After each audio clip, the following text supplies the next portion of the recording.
there were so many hard times in my life back then that sometimes I think you don't even want to remember them hard times, but the hard times is what makes the man. This is the Basu Lifestyle Show. Be sure to like the video, subscribe to the channel. Well, going back to the young days, my father just was a small restaurant owner from a young boy, and I worked with family my whole life, and that's all I ever knew. So I was kind of like born and bred into it. But my passion was fitness, and as you know, Tony, it's not all what some people claim it to be. Most gyms don't make it. So I opened my first studio in 2007, and very little money, very similar to story to you. And I don't want to say do bad. I just really wasn't making money. I'm doing security. We're in the nightclub business at the time as well, and catering. So I'm doing security, bartending, whatever it takes to make $100. And for my first, I bought my first elliptical in 2005 for my bodybuilding. And I had bought and sold a few things many, many years ago, way before the gym.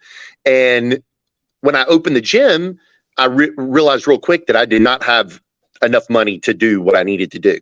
And basically the gym evolved from me. If y'all remember back in 2008, 2009, 2010, people don't remember what the economy was like. People are talking shit now saying, this is bad, or gas prices. Diesel was $5 a gallon back then. And that's when I was opening my businesses. And what ended up happening was I started buying little mom and pop gyms that was, I don't want to say they were going out of business for number of reasons. And I would go buy 4 or 5 pieces. And that led to me kind of getting a little name for myself. And I was not doing it just to make a profit on the equipment. In fact, when I would sell equipment back in the day, I would put it in my studio gym and sometimes sell it 6 months later. I would sell it 6 months later and really not make a profit on it, but I got to use it for free. Well, you got use out of it. You got to work out. Right. And so I'm kind of still building a name for myself at this point, and a gym would fall into my lap here or there, nothing crazy. And I now had a storage unit, and just one storage unit led to 4 storage units. 4 storage units led to one shithole of a warehouse. So to the second shithole of a warehouse, to the next third shithole of a warehouse. So now I got them all over Alamance County. And this is early 2000s. And back before it was cool to do what I do, I mean, I want to say this on here because I've not done many of these before. And the story can kind of change because it's so much to process. There were so many hard times in my life back then that sometimes I think you don't even want to remember them hard times, but the hard times is what makes the man. So for me to think of all these things, I was really doing it out of just sheer love and passion for fitness. It was never, I never in a million years thought, hey, we're going to open up one of the biggest gym equipment companies. I had no fucking clue what I was getting involved in, but I did have passion. I had the hard work ethic, and I had the type that I wouldn't sleep to make it work. There was points in times, and still is, that the house was on the line. There's $50,000 in credit card debt, and I'm literally robbing Peter to pay Paul. Had no clue what was going to turn into what people know now as Superfitness. So if I ever hear somebody say, not just about myself, this is anybody, hey, Tony's an overnight success, or Steven's an overnight success, it's really many, many years culmination of someone's success. Because if they learn the brass tacks about somebody and what they've been through, this is 2000. I don't even know if I've ever told you this, Tony, 2000, maybe 12. I finally got some decent storage, and some things were falling into my lap as far as equipment goes. But y'all got to remember, there was not places like, there was not a ton of places like what would exist now. So I didn't know where to look for equipment and things like that. So I started on Craigslist, was a big deal back then. And Craigslist turned into, I had 400 ads at all times. I would start around 10 p.m. and work till 4 o'clock in the morning after working all my other jobs, soliciting my equipment on there. Every single post, I would write a paragraph, each individualized, of where the piece came from, that it's been cleaned and serviced. And I would write a story, because I feel like a story tells the tale. And people would come. Right, Tony, right. And people would come to my old house. I had a big garage. That's where I would keep some of the cardio back then. And I would literally tell these stories to people. And they would say, "Where did you get this equipment?" And I'd say, "Oh, I bought out Tony's studio." I would tell them the truth. And I would say, "I own a little studio in Burlington, and these ellipticals are $6,000 and I'm selling them for $700 or whatever it was. And it's a great deal for somebody. And honestly, y'all, I might've been buying them for $500, putting some money in them, making $100. Like, it wasn't what it was cracked up to be, but it was feeding my family. It was feeding myself. It was creating a business. And I'm just trying to keep my gym afloat, just so you know. Like, you and I both know that the gym equipment market, there is margin on some stuff, but on some shit there isn't. They sell it to you for what you can sell it for, because fuck you, they can, or just because they can't get it done cheaper. So you're not 100%. making, not every single piece is a slam dunk. You might even just break even on some of the pieces. It's when you sell packages or help people, or like what you do, you help us curate our gyms. Like, we get to go through and we get to ultimately cherry pick everything and anything that we like, knowing that we can customize color after the fact. On our end. Like 100%. And Tony, thank goodness, over the past 15, 16 years, I've met a lot of you, and you hit me up for your equipment, and it's a volume game. And for instance, as you know this, dumbbells, plates, there's very little money to be made. When people come in my warehouse, I'm happy to accommodate them. But if they come in and bought a pair of 20s, you know as well as I do, if I made 8 cents a pound, that we made nothing, literally. But you made a friend and a loyal customer for whenever they do need the next big thing. I always tell people this story, and it really opened my eyes. And I may have told you this before or not, but I'll say it out in the public's eye. I had a man, I think it was 2012. It was at my old warehouse. And I used to buy these Life Cycles, Tony. Life Cycle was the recumbent bike back in the day. Yeah, we had two. And I would buy these 2 years ago. Yeah. Oh, there's nothing wrong with it. They still work. No, they still work. I would buy them for $250. This is no lie. And I would put them online for $299. Now, let me explain to you. I would clean and service them, sometimes have to fix them, stuff like that. So if you may be questioning, well, Steven, how did you make any money? And honestly, y'all, I wasn't, but it was what you just said, Tony. I was building a name. I was building a reputation, and I was like, you got to give to receive type thing. It's no different than we building our gyms. It's one person at a time. It's creating a culture. It's creating a, when they walk into the gym, you're like hollering at them. They love that. So back then, this older gentleman come in, and he was like in a small SUV. I cannot remember what. I remember like it was yesterday. I had a bad day or something. He wants this recumbent bike, and it would not fit in the SUV. And he is dead set on taking it apart. I'm like just wanting him to leave. I'm not making any money on the bike. Like, come on, dude. Well, he just kept insinuating we're going to get it in there. And we did get it in there. But it took forever. It was just one of them days. Well, when he loaded that up and before he left, he said, Steven, he said, I have a good friend, and I'm going to tell him all about you. I appreciate your generosity, how nice you were.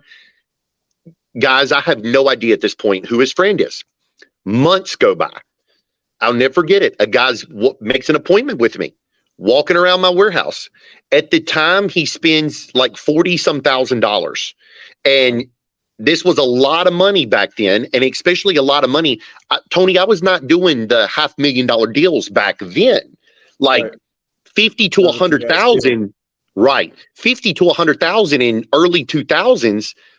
That could buy you a lot of equipment back then, Tony. Like, Yep. like, you know what I'm saying? So the guy buys all this equipment from me, and he says, man, my friend loved you. He told me all about you, and he's saying this guy's name. I still, y'all, have no clue what this gentleman is talking about. And it hits me like a ton of bricks that the guy that I made no money on, that bought $300 bike, just sent me a 40-some thousand dollar deal. Yes. Yeah. And I preach this to the young generation and everybody nowadays. I always tell them, don't judge a book by its cover. Don't judge what somebody pulls up in the car. It's like, treat them all the same, because you don't know. The guy that don't look like it, he's got deeper pockets than the guy that pulls up in the 3-piece suit in the Mercedes Benz. Yeah. You know, I mean, that's the whole thing, is you're building a rapport with people. So like the guy who doesn't have the 40,000 has friends who have the 40,000. So, but right. yeah, I love it. It's, you gained a customer by doing the right thing. 100%. Was the goal at that point to build a gym, or was the goal at that point to build as the equipment guide for everybody to come to? So that's a good question. Yeah. At this point in time, let's call it 10 years ago. Let's just say 10, 11, 12 years ago. I don't know if I believed in myself enough back then. It's not that I didn't believe in Steven.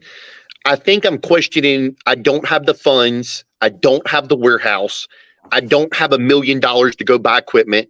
I don't have 5 box trucks, forklifts, the whole 9. So I think the goal was to keep building the gym and do this on the side, if that makes sense. Yeah. I didn't really know where it was going to lead me. I grew up in the restaurant business, and I said that earlier, but in 2012, I bought a restaurant because I thought that's what I was supposed to do. And me and my wife was married in 2015, and I sold it right before we got married. And it was like almost like we almost divorced before marriage. We were working together. We were working 30 some hours a week just on the weekend. We were pulling 10, 12 hours a day, Friday, Saturday, Sunday, because that was the busy times. Plus I was running my gym and doing the equipment. So I shit you guys not, at that point, I think I was still finding myself not exactly sure. I thought I needed to be in the restaurant business because all my family was in the restaurant business. Also at this time, this is 15 years ago, people would almost make fun of me for doing what I'd done. Like, what do you want all that old junk for? Or Tony, the old body masters that people hammer strap craving for now. People didn't understand it. They would look at it as scrap metal. I would look at it as gold. Like, I'm like, I love it. There's somebody in the world that loves it as much as me. And, you know, back in the day, I would have 5 Nebula leg presses at a time. I would hunt them down and go across everywhere. That don't exist anymore. It's virtually impossible to find 1 or 2. But to answer the question on what exactly happened, when I sold the restaurant, I had this conversation with my father, and my dad said, my dad was said to me, he said, Steven, I see big potential and people love you. He said, you go with what you love to do and you are not enjoying this restaurant. So the second I sold the restaurant, I took 2 of my friends full time with me. I didn't even know how I was going to afford them. And I was like, we went full blown steam ahead in the gym equipment world. And I never looked back since. And there's so many little points that I could tell you guys of, like, finding the warehouse, like my old warehouse I'm talking about. So many people, I almost feel like God sent, because when you're purposely driven and not purposely for the money, I feel like the money can fall into place, because there's doors that have been opened that I didn't open, that legitly somebody else opened them for me from a higher power. And to me, it's crazy, because It's like when Tony, you walked in my warehouse, we had no idea. You booked a flight like almost immediately, but Yeah. me and you hit it off, and we've been friends ever since. And Yeah. like you can call me, text me, whatever. Half the time we don't even talk about gym equipment. I was just the same thing. Half the time we're just bullshitting. Right. And to me, when I came to your gym on the grand opening and I saw the people and I saw so first of all, to let you know, it's pouring down rain on his grand opening. I'm on an Uber ride over there thinking nobody's going to show up. And when I say rain, it's monsooning. Am I lying, Tony? No, it was a shit day. And all of a sudden, there's already a ton of people there, and they just keep coming and keep coming and I'm blown away. And it was because the culture that was built from the other gyms, and these people love the brand, and they wanted to see the new shit that we put in there. And I wasn't proud of myself that I sold Tony the equipment. I was proud of and hell, the gym was probably only about 80%. Like you were getting TVs at midnight. Yeah, cleaning the floors at 2 a.m., making sure that we were good. Right. And to me, that's what makes the difference in a person or a business is all the little things. I even posted on my Facebook earlier today. I was like, it's the little things over time that you've done for 20 years that build up that make the biggest difference in business or financial success or even marriage. Like you got to put work in to make shit happen. My dad used to say, you got to turn chicken shit into chicken salad. And it means a lot to me because of the fact that most successful people, and I'm not saying most, but a lot of them, if you really talk to them and you heard their story, they come from nothing. A lot of them come from Tony, Dave Bautista. When I met him for the first time, I had talked to him on the phone and stuff like that, but he almost got teary-eyed and said, man, the old equipment that I was purchasing that I had been hunting down looking for, it meant a lot to him. I didn't realize a lot of these wrestlers came from nothing. They're doing little tours around the United States for pennies, but they're doing it for the love of it. I love to hear success like that because when I see somebody and they've been financially successful or whatever they've done, they deserve that. And I think that's what a lot of people miss the boat on. When you think about cases like that, like you said, these athletes who are on the world stage who have come from squander and gotten to where they've gotten. I mean, it's by way of fitness and Agreed. Having a freaking good head on your shoulders, like making good decisions when you get opportunities presented for you. But you got those opportunities because of your love of fitness and what it's done for you. Sure. I know exactly the pieces that you're talking about. And I'm jealous because I want Nautilus Nitro in my home gym too one day. But his Paramount pendulum, I owned that piece for 10 years, and I promised his trainer that if I ever, they kept begging me for it, and I said if I ever sell it, it was pristine. I'll give it to you exactly what I paid for.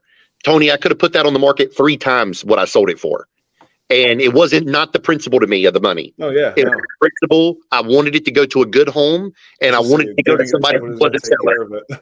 Right. That was all it was to me. Yeah. And to some coach who knows how to put it to work. You know the dumbbells that come out of your gym? They're still sitting in the back of my warehouse. I've not done anything with them yet, but the plan is I'm going to display them at some point because to me, that's very valuable to me. Somebody might look at those and not give a shit. They think they're not worth pennies a pound, but to me, they're worth money. To me, you get what I'm saying? 100%. Yeah, if you grew up in an old school gym, you had your circus dumbbells in your space, and 100%. While I love them to death, they were like the one last thing in our gym that left people's clothing orange, and I'm like, I love you guys, but you got to go. Yeah. No. You made the right decision for. You needed to do 2 things: give them to somebody like myself, or put them in your garage. Yeah, you know what I mean. Yeah, 100%. People don't want the orange stains on their Instagram posts. No. You hear me? No. That's what it's all about these days, right? Especially the young generation. So, didn't you have a tanning studio at 1.2? Didn't we talk about that? Yes, sir. So was that adjacent to the gym at the same time? Yes. So I'll tell y'all my backstory of the actual opening of the gym, which led to the gym equipment. So what ended up happening, we're in the nightclub business. I'm 19 years old, and basically the rug gets pulled out from under us. And there's a long story behind that. We're in a hotel and we were getting noise ordinance and all this stuff. And my cousin married a man who owned a gym when I was probably 14, 15, and I started working out at the gym many, many years ago. And I started working out there, I should take that back, at 12 to 13 years old, and then started working there a couple of years later. So I knew the fitness industry, and I did not work there for the money. I worked there because I enjoyed it. It's just something to do. When we shut down the club, I was doing bartending, catering, and stuff like that. So I was able to bartend because I worked for my family, because I was young. I was not 21. And so basically nobody said anything. But I realized real fast, I'm like, I took more hours on at the gym, but that did not pay my bills. No. And I had a buddy that I used to wait tables with that was doing gym promotions. And I went to Mooresville, North Carolina, to do a gym promotion. And the way it was based, Tony, you got a base salary, but it was basically like a draw plus commission. And back many years ago, this is, gosh knows, 16 years ago, 17 years ago, they would send out, actually, y'all, it was like, no, we're talking 20 years ago. God, I'm getting old. They would send out mass mailers, and they would put somebody, so like, Tony, imagine me coming to your gym. I don't work for you, but we're doing the gym promotion for you, and they take a percentage of the money. That's how it was back then. Like outside trainer sales. Got it. Yes, just like that. So I went to Mooresville, North Carolina. I'd done one for 3 weeks, and they trained me, and I'd done okay. It was the gym. It just didn't make a lot of money. So I didn't make much money.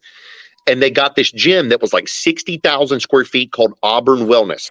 It was in Auburn, Massachusetts. Jay Cutler actually started out many years ago there. I got the opportunity to go there, and I took it. And I went there, and I made the gym almost $300,000 in 6 weeks, I think it was. I absolutely killed it. And I made myself a good chunk of change for a 19, 20-year-old kid. It was the most money I'd ever made in my life. Like, when I came back, like, I no longer wanted to work for my dad.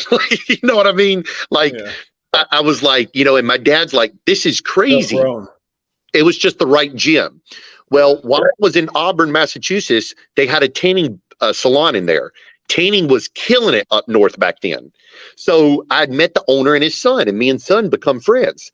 And they had worked a deal out with me. They said, listen, Stephen, you tour each person that comes to sign up at the gym through our tanning salon, and you can tan here every day if you want to for free.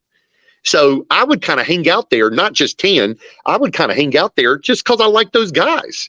And I went to the gym from 8 in the morning till 10 at night, 7 days a week. So it was a long day. So I had nothing better to do because that's all I did. So long story short, I learned the tanning business through those guys.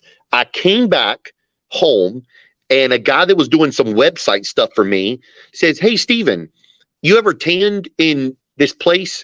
It was called All About Tanning and Nails. And I said, no, sir. He said, well, the guy, it's been there a long time, and the guy's got it for sale. Well, what happened was he had just opened, or it was already open. He had took ownership. Supposedly he had spray tanned somebody, and they had went to the police for like sexual, like he said something to them or something. I'm not exactly sure, honestly. And I went there, and I had a Corvette at the time that was fully owed on, Tony, and couldn't barely make the payments. Well, I took back then you could do a stated doc, and I took a line of credit off of this stated doc and then paid the remainder of the car balance off, and took the car title, basically double dipped, and took out another loan with the car title, which I know sounds insane, and went and bought the tanning salon from the gentleman. So talk about playing with fire. My parents thought I was crazy. And I bought the where tennis. there's a will, there's a way, because that's not the way normal people think. 100%. No. Agreed. Yeah. And I set up a credit card machine, and I started learning the tanning business. The tanning salon started doing, on the busy season, 200 tens a day, like crazy busy. Well, I'd done that for about 3 months, and I realized summertime hit. Nobody was tanning. So I'm like, oh, shit, how am I going to pay the bills? And what I had always done, I was in the fitness world. And this is the bay downstairs from where my tennis salon was. It was a coffee shop. It had went out of business. I was friends with the landlord, and the landlord says to me, or I go approach the landlord. He's an older gentleman. And I said, what are you going to do with that space? And he said, Stephen, I don't have nobody. I said, would you rent it to me and just let me start paying when I open the doors? So basically, like, I could do some little bit of upfit and stuff like that. Yeah. Tony had no equipment. He says, sure. And I told my parents, I said, I'm going to open a gym. They're like, how are you going to go do that? So at this point, I'd only bought and sold a couple cardio pieces, nothing like what I do. And I shit you not, the only thing I owned to my name that was paid for was, was a GSXR 750. And it was my baby. I'd paid every payment on it, could put a lot of money in it. Nice well, say what? That's a nice bike. Yeah. So I don't even know how this happened, to be honest with you, but I meet a gentleman, and Tony, I may have put the bike up for sale. I can't remember, but maybe that's how I met him. But I meet a gentleman who was Mr. Georgia, who owned a big Gold's Gym in one of the cities in Georgia. Mm-hmm. And Gold's Gym, he owned his own. Gold's Gym was buying his gym. So they were buying his gym, but they didn't want any of his old equipment. It was all Body Masters and Hammer Strength. When I walked into your one gym, that was my gym over 15 years ago. Almost identical, old school like that. So I'm talking to him on the phone. I said, I would like to purchase some of your equipment. He says, how much money can you come up with? This is at a time the economy is shit. Nothing selling. This is 07, 08. So I said to him, I had about $10,000 cash to my name.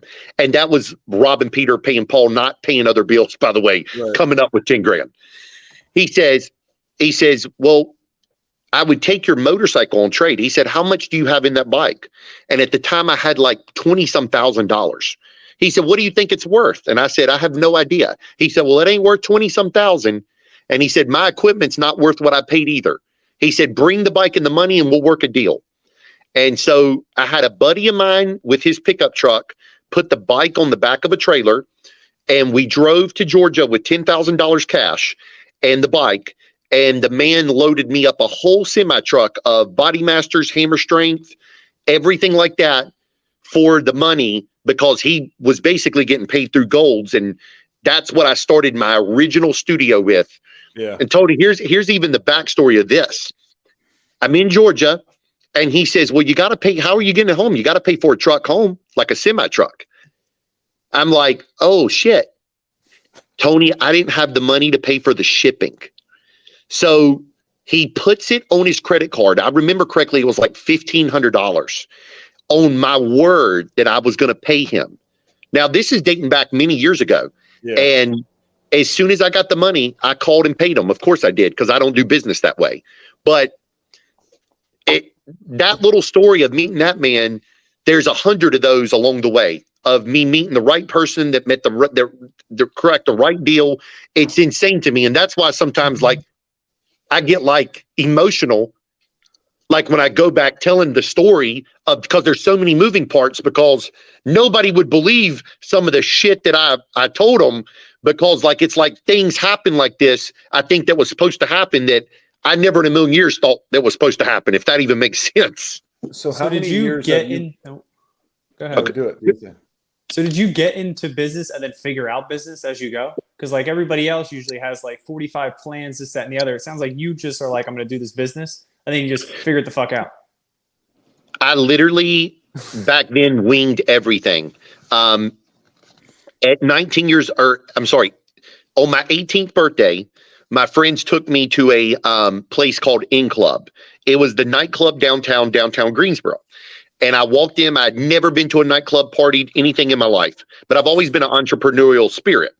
And I used to give my family ideas all the time in the restaurant business. And I walked in, it was $10 a person to get in. And it was probably 700 to 1,000 people in there. And I went home instantly. And my dad says, I told my dad, I said, Dad, we need to get into nightclub business. There's nothing like this in our town. And we used to throw like New Year's parties at our restaurant. And my dad would just invite his friends. And this is a totally different clientele. So when I was 19 years old, my dad found the spot and we opened the nightclub. The third weekend, we had 500 people coming every Saturday night, all off me just telling, I've always been pretty good at marketing, but me by just being me and just telling people, hey, this, that, hey, come see us, blah, blah, blah. And, guerrilla marketing. Right. I feel like sometimes you can have the best game plan, but you got to figure shit out as it goes. And now don't get me wrong. If me and Tony opened up a new business in today's world, I would want my ducks in a row. I don't know if I got the balls to do that shit no more, but yeah, I'll put it to you like this. And I know, Tony, you've been there before too. We both have wives and families to answer to. Right. But back then, what did I have to lose? I didn't have no money. What am I going to lose? My time? I think that some people, they think too much and that causes them to panic. It's like right now, I didn't know what we were going to speak upon. Tony told me nothing. So I was like, let's hop on here. And I think I just like people being real with me. And if there's a problem, hey, tell me, we'll sort it out. I think sometimes people beat around the bush too much or just think too much, which causes them to panic. And then that causes a problem to open the business to begin with. Because sometimes your first reaction is your best reaction. So it's just do it and then go with the flow. And honestly, that's how I've really took the whole gym equipment thing. Was the same situation. It was figuring out as I go. We didn't even know how to palletize. I didn't own a box truck. I wish, Tony, you could have saw my first green box truck. It was a sight to see. My first gym equipment. That was I already know.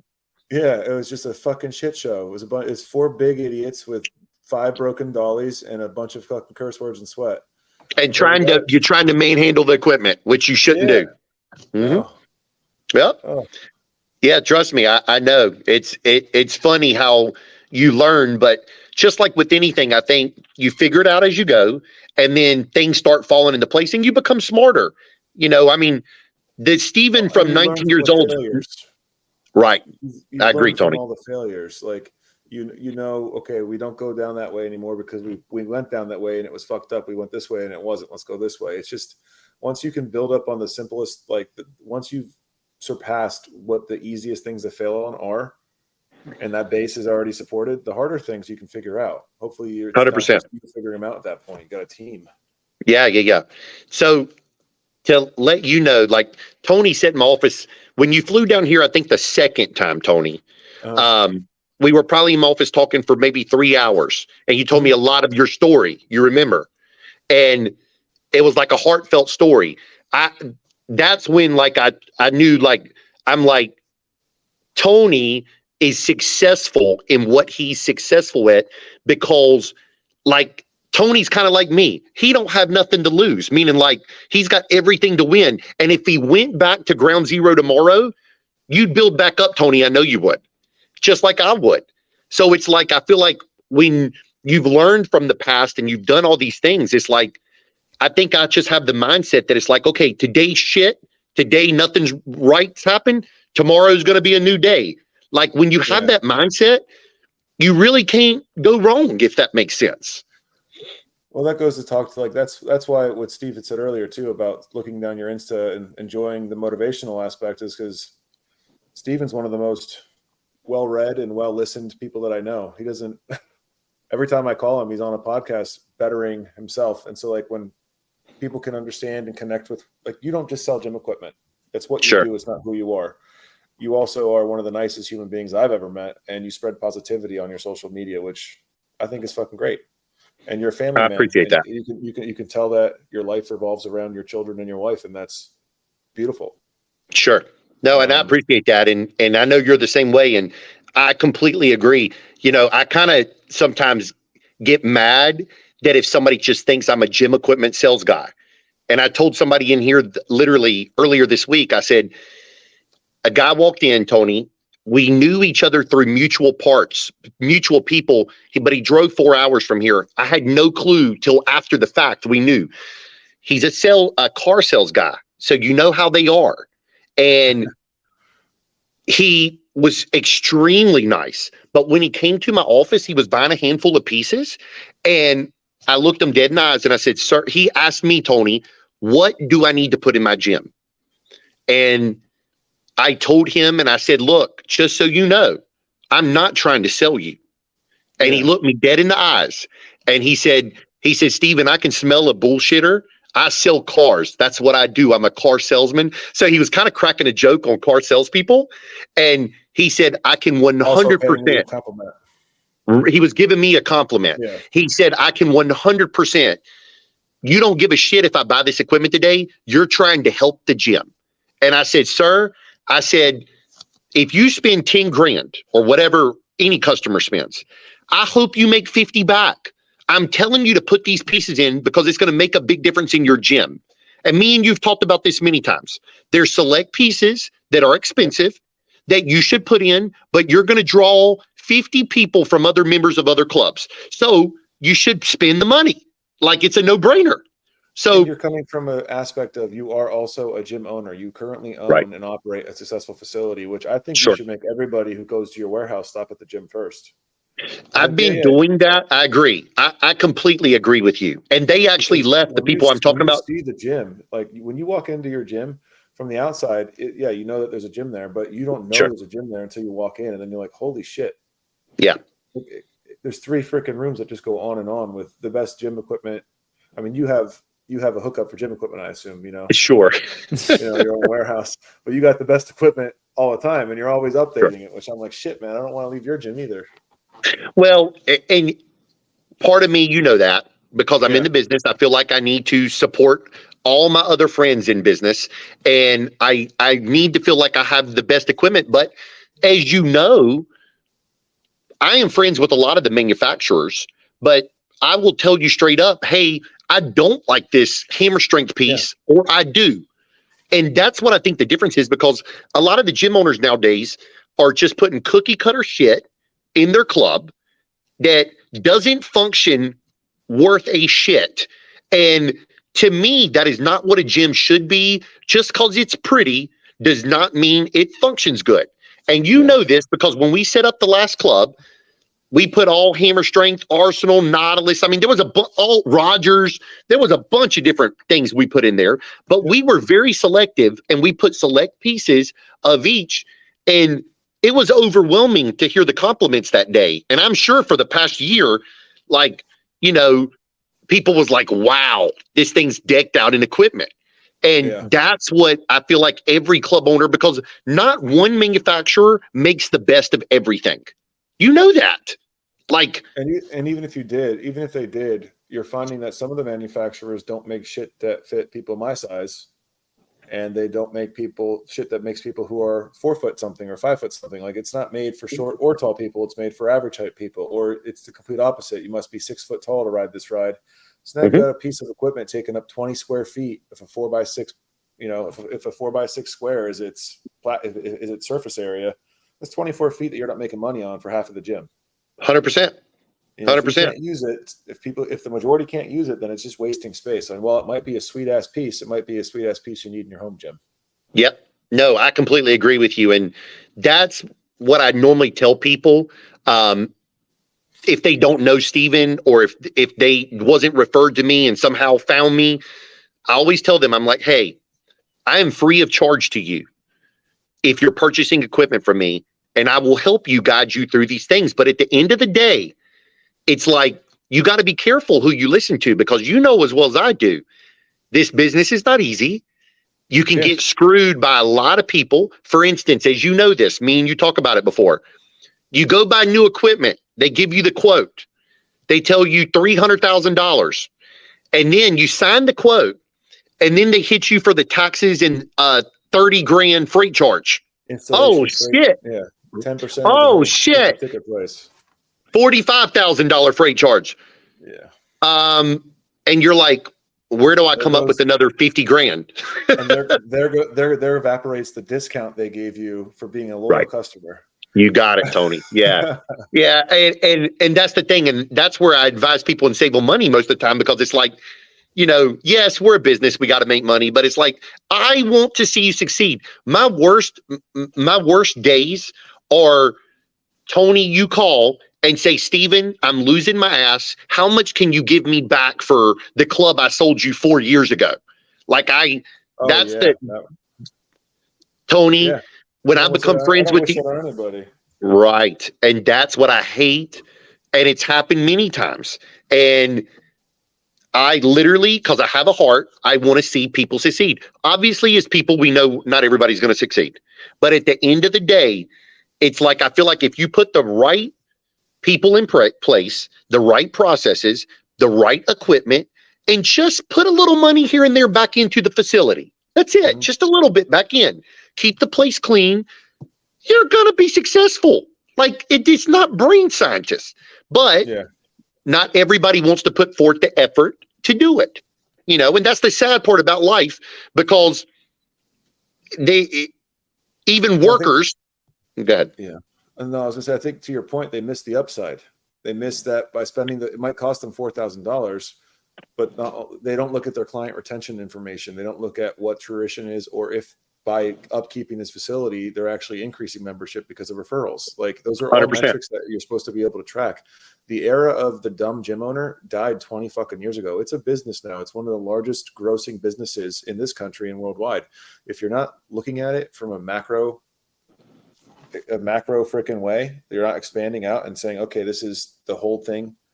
What am I not hitting? Then you're going to fail. That's why the gyms are failing. It's because they're either afraid to put more in, or they didn't put enough in to begin with, whether it be money, sweat equity, labor, or care, to get to a spot where they can take care of those small things that are overwhelming when they show up. I completely agree with everything you said. Yeah, it's just, it's frustrating, because people do, and you and I are large humans. So if we're just standing around in the gym, people are going to, without knowing who we are, it's not my gym, it's not your gym, we're in somebody else's gym for some reason. They're going to say, oh, those are two big meatheads. Yep. You know, and hey, listen, that's cool with me, because that means they're just not somebody I want to talk to. But right. Like, we might be two big meatheads, but we're also, before that, we're also entrepreneurs and family men, and we're successful in both endeavors. So yeah, dude, that's the shit that bothers me when people say, oh, I shoulda, coulda, woulda, or I can't afford to do this. Well, then you can afford to do all these things in your business if you either don't take 100% of what goes into it out. Like, you don't have to put 50% back in every month, but putting an additional stopgap of 5% back into the facility is always going to ensure that your space is running appropriately. I may or may not have told you this, but did I tell you about the guy bringing $10,000 and laying it on my table a few months back? No. Okay.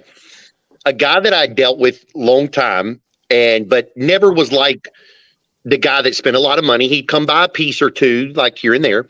He brings $10,000 in, lays it on my desk. Like that was supposed to entice me or something. I'm not real sure. And he said, hey, Steven, I need to upgrade my gym. And Tony, very professionally, I said to him, because he'd not bought anything from me in probably 5 years. I said, have you checked prices lately? Because I said, this is not going to buy you much. And he was like, well, what do you mean? And I said, the pieces you need, he was asking me what he needs. What's that going to buy you, Tony? 2-3 pieces max? Like, not much. Yeah. Even on the secondary market, you're only going to get 2 or 3 pieces out of that, depending on what you're looking for. Depending on what it is, right. So what I did, Tony, we went through the warehouse a couple hours. I had him show me photos of the gym. It was filthy. It was like white paint that had been there for 20 years that had just smudges and shit all on it.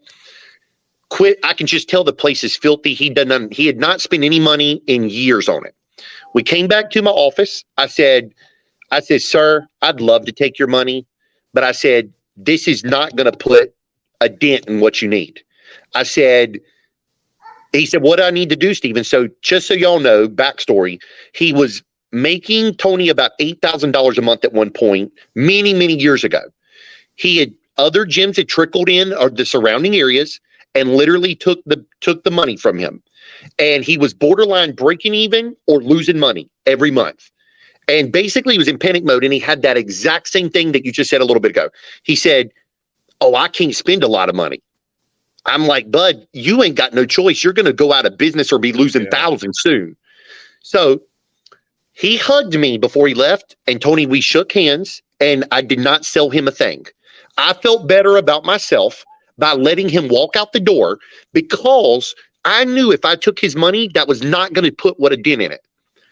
He calls me. And you're ultimately making yourself culpable for his failure, where letting him go with his money at least allows him the dignity of failing on his own.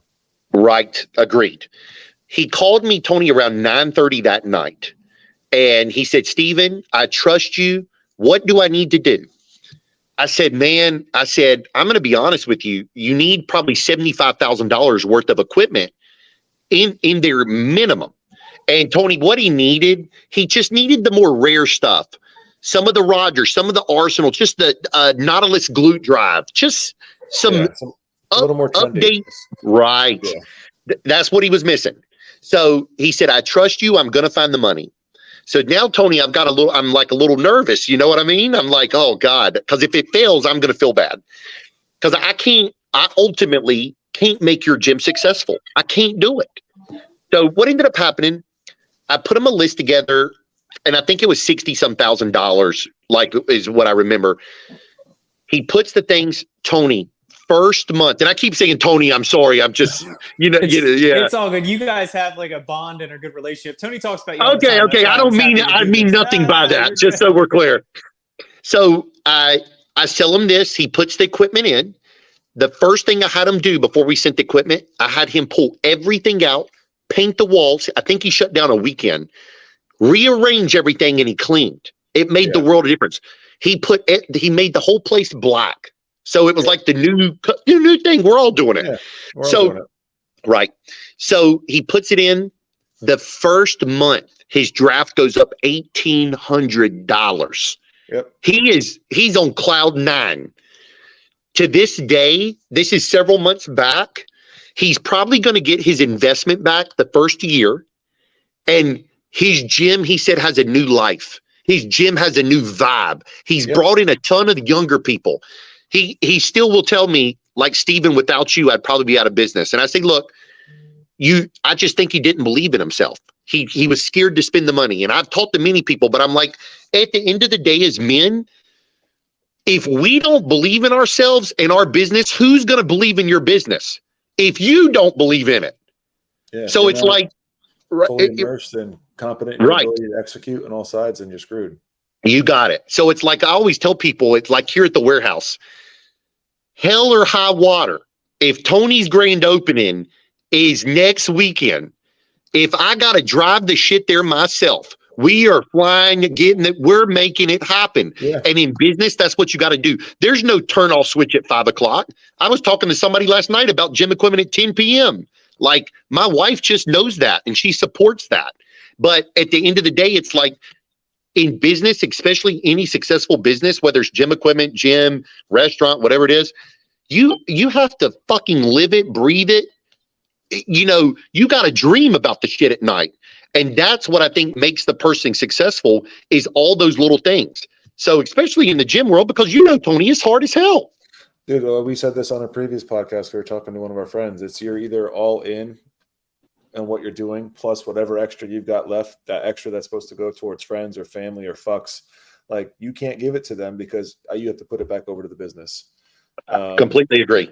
I agree. If that's not the mode that you want to travel in, then just prepare for a bumpy ride or failure. Because if you tell me today, hey, listen, for a catastrophic reason, one of my gyms has to close, you can bet your fucking ass that I'm taking my shit. I'm opening another gym, a bigger one, a better one, a nicer one, whatever the hell I have to do. It's not going to stop me from my end goal. Like it won't stop you, like it won't stop him. We have a clear line, and while the line might not be straight, we're still going to get to the fucking end. Absolutely. I completely agree with you. And I think that we all have that mindset, and maybe somebody listening to this, if they take nothing away, and, you know, obviously that they may not want to be in gym equipment or the gym business, they can just take that mindset that it's like the mind is so strong. It's so powerful that I feel like I implant in my children every day. Like I'll say to my son, I'll be like, Manny, it's right here. Don't be scared of that. And he'll like take a breath and he'll know what that means and he'll do it. It's something as simple as riding his bicycle. He's still a little nervous to ride with and now he's gotten better because he's realized, and he'll say, Dad, it's right here. How did you, and I don't mean to segue, but I know that I wanted to ask this question since we started, because I don't think I've actually asked you this. So you've been in full-time mode with Superfitness for a little over a decade now, right? So the gym started the gym equipment side. Oh, gym equipment. Well, yeah. Yeah. So like 12 years. Gym equipment, Tony, probably 2012, give or take, was. How in 10 years did you get yourself from where you were to being on the world stage every year as one of like the named title sponsor events for the Olympia? Because that's how I found out about before I even found out about you. Is I've seen your name. We always used to watch it if we could. And then I went to one when you were physically there too, 2 years ago. But it's just like it puts your company on a world stage and in front of 1% of the most elite athletes, whether it's bodybuilding or physique, whatever they're doing up there. It's putting you in front of them, and they're people who are now coming to you as customers too because they like all the stuff that you bring to the stage. How did that happen? Man, that's a good question, Tony. Because I don't think I ever asked you that. No, I don't think you have either. I'll tell you this. 2007, I flew to Mr. Olympia because I was so passionate about bodybuilding with $500 in my pocket, and a good friend of mine lost his leg from the knee down, and he went and spent a lot of money in Vegas, which was not good, by the way, and he got us free hotel room and free flights, and I flew there for the first time, and Tony, I would go shake hands. I was competing at the time, and I would go shake hands. If you was the big guy, I would wait in line. I would shake your hand, and I would introduce myself. And I would introduce myself as Superfitness. And literally, I mean, it gets me choked up because I envisioned something big. I just didn't know what direction I was going to go, if that makes sense. Right. At the time, honestly, I probably thought I was going to be on Olympia stage at the time. That was like a dream of mine. I was a huge Arnold fan, bigger, better. You know, when a lot of things happen in life, whether, you know, I've had torn chest, knee replacement, torn bicep, that, especially when kids come along, that changes your perspective of what you want to do in life or your body. But I went around that year introducing myself. And it's funny because some of those people still remember me just going to a show and shaking hands. So let me go up 2 years. I meet Amber, which is my wife now. Her mother lives in Columbus, Ohio at the time. So we start going to the Arnold Classic in 2009. I printed business cards back then, and I would literally give business cards to a guy like you. I would walk around and I'd give business cards, and they were just little makeshift that says, hey, buddy, you know, if you need anything, you know, I sell gym equipment. And it was under one umbrella back then, just Superfitness. So Superfitness was the gym and gym equipment. I had not distinguished the two at the time. Right. And I was so passionate about the gym equipment that I would sit and talk to you about one piece and why it's the best for an hour. Like whatever it was, like I can still be that way. I can kind of nerd out on it. Yeah, that's but how I get too. yeah. And 2009, my friend was in the supplement world and he got me bodybuilding.com's tickets. So I was third row at the Arnold Classic. I sat beside Don Long, Dexter Jackson, Flex Wheeler, Dorian Yates. So I kid you not, you can ask Amber. I was like almost shaking. I was so nervous yet so excited. I was like a ball of energy, you know. And I shook hands, took photos, just the whole nine. And from 2007 on, I introduced people as Steven Superfitness. And I think it's a number of years of meeting the right people. One person led to the other person that led to the other person that led to the other person. As far as Olympia goes, literally, obviously I knew a lot of people, you know, that through the bodybuilding world.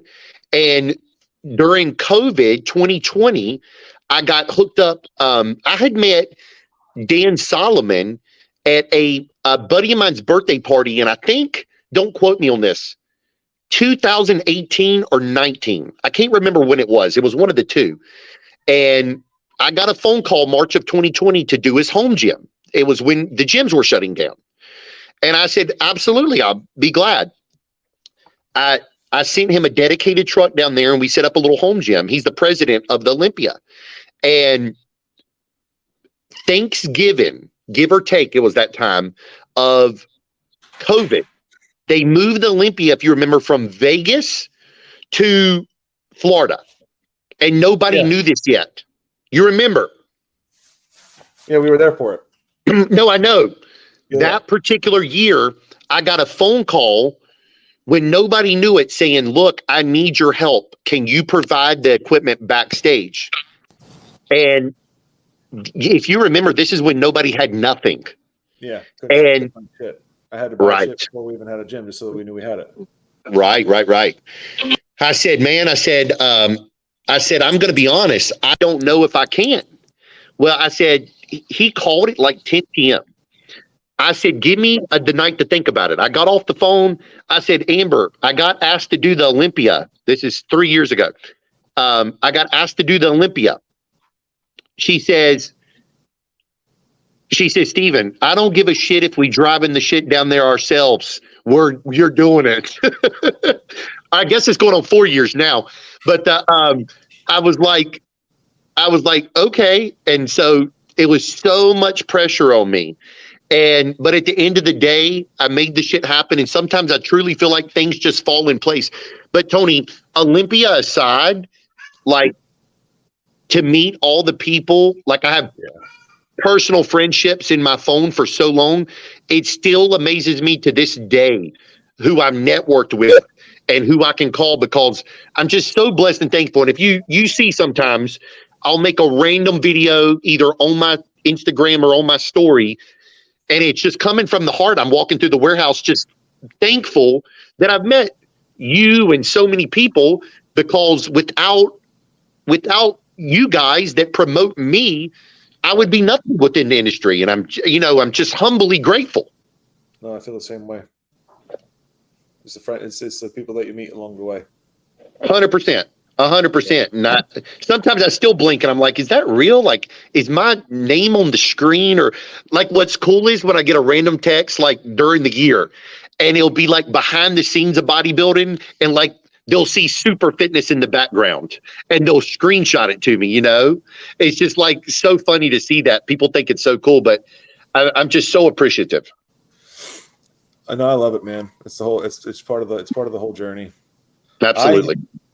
Steve, I have to bounce, unfortunately. It's cool. Steven, do you have any more questions you want to pick up with? I don't want to leave abruptly, but I'm getting told it's time for me to go. No, you're fine, bud. It's all good. My Wi-Fi keeps going in and out, so that's the only thing I've been dealing with. But I wanted to ask you, how do you really balance dealing with, having a family, you have 2 kids, and also building, your business the way you're building it? Oh, good question, Stephen. So to be honest with you, and you know this, I told a story on my social media, maybe, I don't know, a few months back, and a lot of people inboxed me questions. I don't think when you're building the business and in the trenches at first, there's any balance of life. I truly don't, to build something amazing. Anybody from the Elon Musk and all these people, they basically lived, breathed it. They slept at the office, whatever it took, right?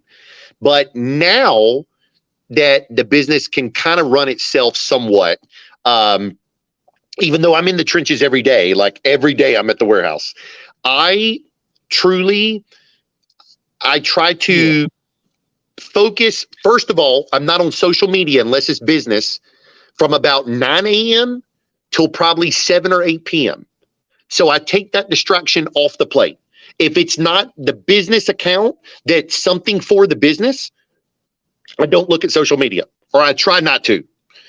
Secondly, I have become much better on the weekends, being in tune to my children, being in tune to my wife. Not years ago, if you wanted gym equipment on a Sunday afternoon, 4 p.m., hey, Steven, can you meet me at the warehouse? Sure. When do you want to meet? I would politely tell you, sir, I go to church on Sundays. I can meet you tomorrow morning or tomorrow afternoon. Like, I just try to do a better balance of life now, because when the kids got thrown into things, I realized I'm never going to get that time back. And in the end of the day, money don't mean shit if you don't have somebody to share that love with. And that's why I'm passionate about what I do, because money aside, yes, the business has to make money. It has to. But at the end of the day, my wife will tell you, I'm very particular on an old piece who I sell it to. And I'll ask you, like, are you trying to resell it, or is it going to your gym? So I'm kind of quirky when it comes to putting pieces in good people's hands. And I think as far as like the kid wife situation, prioritizing time, I always tell this. I try to do 15 hours worth of work in 8 or 10 and really just bust it during the day. That way I don't have to do what I used to do. And like literally working 100 hours a week back in the day. I don't want to do that no more. If push comes to shove, I will do whatever it takes. But you get what I'm saying. As a married man trying to do things, I think there needs to be somewhat of a balance, especially when kids come into play. But a 22-year-old, if you're listening to this, single guy, man, get it while you can get it, because there's going to become a time in someone's life that you can't do those things no more, or your body just can't physically do it. True. I don't know if I could do some of the things that I can do. Too. Yes, sir. Yes, sir. Yeah, I think in my personal, like, I've been work. Well, now we're getting ready to have our first kid. So it's like trying to figure out, hey, how do you manage to go after all of your goals? Because like you still have to accomplish everything you want to accomplish. You have a vision, you have goals, but also be present, be there. And I think that's one of the biggest things. Like I try to ask kind of everybody who is successful to where I want to be, to where I'm like, wait, how do they still manage all of that without losing the family or losing the wife? It's a difficult task. And me and my wife do some things like this, that like people will zoom in and we'll have 10, 20 people on a call and we'll say, communication is key. Hang on one second. Yep, you're good. Communication. So let's say me and you are friends. You bought equipment from me. Something got messed up in shipping. Communication is key. I'm not going to like get mad at you or anything like that. Let's figure out the problem and solve it. Same thing in marriage. When you have that kid, I assure you there's going to be some problems. And when I say problems, maybe you or her not sleeping at night. Like there's going to be some issues, and communicate, and you're going to fix them. You're going to be fine. It's the best thing you've ever done is have that child. Trust me. Anybody who tells you any different is full of shit. But at the end of the day, it is going to cause you a few headaches, if that makes sense. Oh, yeah. I can already see that. And we haven't even had the kid yet. Just the nursery and then this and that. it's definitely a new adventure we're getting ready to get into. But it's the What- best thing ever. What like you were talking about, you point to your kid, you point to your head and kind of say like vision, visualize. Is that what you were saying? So like Yeah, what other saying things are you kind of doing to instill that for mindset in them? for my kids. Yep. So I'll tell you something. So I grew up going to my father's restaurant and working since a young boy, and I don't think that's enough in today's society. I don't think that's common anymore. So almost every Saturday or one day a week, my son comes with me to work. Even if we don't have customers to meet, we might sweep the floors. I'm instilling work ethic in him daily. On every Saturday and Sunday, he gets up with me, goes in my home gym with me, and does cardio and works out with me. I want to instill in him the fitness lifestyle, but not just the fitness lifestyle, to show him regimen, to show him discipline, to show him that shit don't grow on trees. My son's name's Manny. And I tell him, I say, Manny, we got to work to get these Power Wheels, or we got to work to eat this Chick-fil-A you love. And he'll say to me on Saturday, he'll say, Dad, we got to go to work today, because he's already getting it. And to me, it's what we show. Action speaks louder than words. You know this. So I feel like if he sees me busting my ass to feed my family, and my wife sells real estate and she's busting her ass, I feel like my kid's going to be a go-getter. He's going to have no choice because it's all he knows. It's second nature. I tell people like this, like I eat pretty healthy. But if you feed your kid McDonald's 3 times a day, 7 days a week, he don't know no different. So of course he's not going to like chicken breast and rice. But if you fed him chicken breast and rice and he never had McDonald's, it's second nature to him. All they know is chicken breast and rice, if that makes sense. So it's the little details that we instill in these kids. And to me, if we don't instill in the youth, who's going to? If we don't teach them to walk a straight line and to be, if we don't teach them right from wrong, basically, who's going to do that? And so to me, it's very important. It's probably, in fact, my most important thing right now is to be a good father to my children. Yeah, and I think what you were saying was a lot of people have given their responsibility to the schools, to everyone else, where it's your responsibility to raise your kid the right way and not to blame somebody else for what's going on with your kid. We're the victim mentality of everything. I completely agree. Now, one of our questions that we kind of ask everybody, this is usually Tony's question, but I got to steal it from him. Okay. What we call it the Basu moment. So when we say like, what is your Basu moment? What is the moment where you kind of realized that you were on this path and that you were going to accomplish everything you wanted to, no matter what?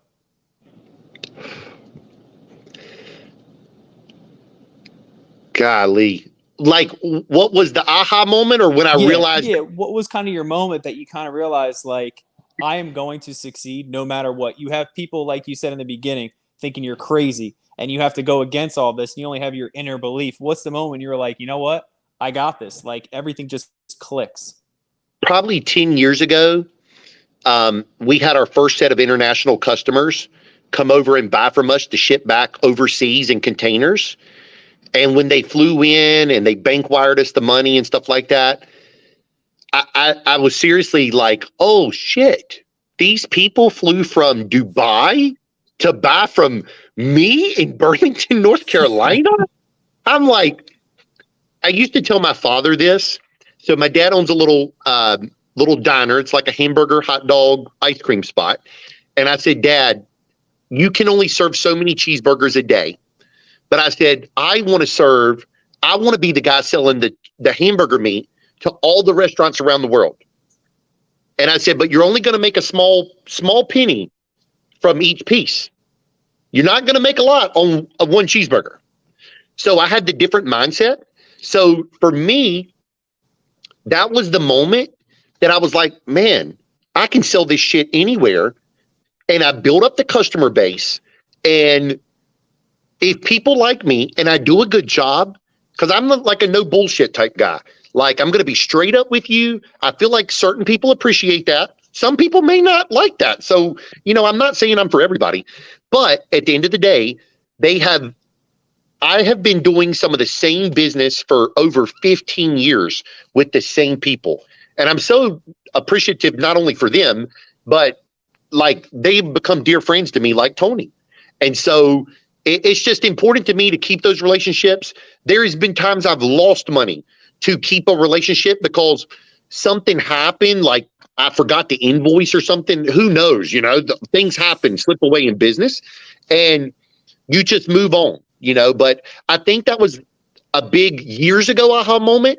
And then last year, I got asked to give an award on the Olympia stage. And to me, from a bodybuilding competitor standpoint, who thought I was going to always be a competitor on that Olympia stage. So that's the biggest bodybuilding event in the world. And no, I was not on there competing, but I was on there, my name and my wife's name called out, and I'm giving an award to somebody. That meant the world to me. It was just like another aha moment, like, wow. I had people texting me being like, dude, I cannot believe you're up there giving the award. Like, that's amazing. And so little things like that mean more to me than anything. It means more than money. It means more. I tell people money does not make happiness. Some people seek success, but they don't see the pain behind the success. They don't see the struggle to get to the success, or they don't see still to this day, every day, the bills and the payroll and the insurance behind what I do, or not just what I do, but any small business owner, entrepreneur. There's a lot of things behind the scenes. So both of those moments in my life were big deals to me. Yeah, and I can just feel like coming out of you, just the passion you have for fitness. Obviously, when I saw your 6'2", 240, I'm 6'2", 180. I'm like, damn, this is a big fucking guy. Yeah. I'm not little for sure. No, but just like your passion around fitness, like you just were going to succeed. There was just no other option. And I just love like your story already. Just the people who watch this are going to be like, holy shit, well, why don't I believe in my fucking self? I just need to start. I just need to begin. And I feel like that's like our biggest kind of mission, because so many people don't have any belief. And it's like seeing guys like you're saying like, look, I'm just a regular guy. I just jumped in and did it. It just makes all the world a difference. And it's more of what we need kind of today. I couldn't agree more. I tell people every day, if you don't do shit in this world, believe in yourself. Start believing shit will change for you. Believe. It's like I tell people, if you're the bathroom janitor, be the best damn bathroom janitor you can be, and pray to God somebody sees your hard work ethic and they're going to rise you to a different position, if that makes sense. If I had to go back tomorrow and become that guy on the low man of the totem pole, I promise you somebody's going to notice my work ethic, because I'm going to bust my ass to get removed from that spot so that I can climb the ladder.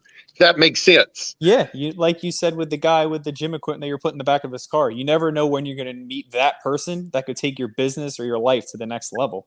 So you have to 100%. Be prepared every single day. 100%. 100%. All right, Steve, I really appreciate your time. I feel like I know you. I'm going to have to fly down next time with Tony just to check out the equipment and check out your place. I would love to. And listen, I would love to do this again on different topics, or just shoot the shit with you guys. Anytime, let me know. I truly enjoyed it. I didn't know how it was going to be. I've not done many of these things, but please, anytime, let me know.